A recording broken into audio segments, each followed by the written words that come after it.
Well, joining me now to discuss this is Stephen Kent. He's an entertainment contributor to the Washington Examiner and a spokesman for Young Voices. Stephen, wow, 2 years after this scandal cost Matt Lauer his job, and we're still talking about this. But what's new is the criminal allegation, a claim that Lauer actually raped the young Today Show staffer whose complaint got him fired in the first place.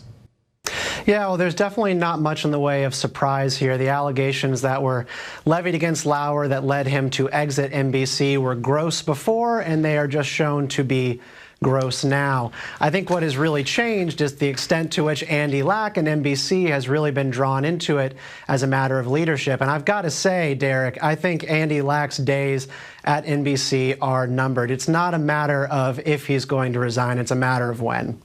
And I guess that would be because of the specter of what did he know, when did he know it, and if he tried to maybe possibly cover some things up, right? Well, yeah, I mean, we're in a crisis of credibility here, really, across media and society when it comes to what was started by the Harvey Weinstein investigation and the Me Too movement. And I just don't see a path forward for Comcast to keep Andy Lack in place when his credibility is being so drawn under fire. And, I mean, he's not had a very good reputation since coming on board again in 2015. One of his first big bungles was the Megyn Kelly hiring and sort of the hiring and placement of her at NBC. This is just sort of reigniting, like you said, the embers that were left when Lauer exited. But isn't this really, when we talk about the Lauer story, a case of she said, he said? I mean, only really they know what happened here, right? Well, I don't know. I mean, to what extent do you really believe Matt Lauer anymore at this point? I mean, the fact that he wrote this sort of open letter and then Andy Lack in the same 48 hours was putting out his own condemnation of Ronan Farrow and his reporting.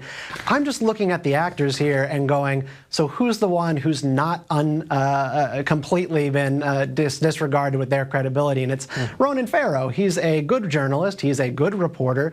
And he doesn't have any marks against him like these two gentlemen do.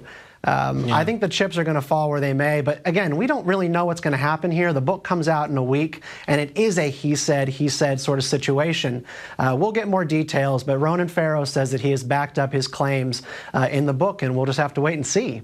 We'll have to wait and read, I think. Stephen Kent, thanks for your input on this story.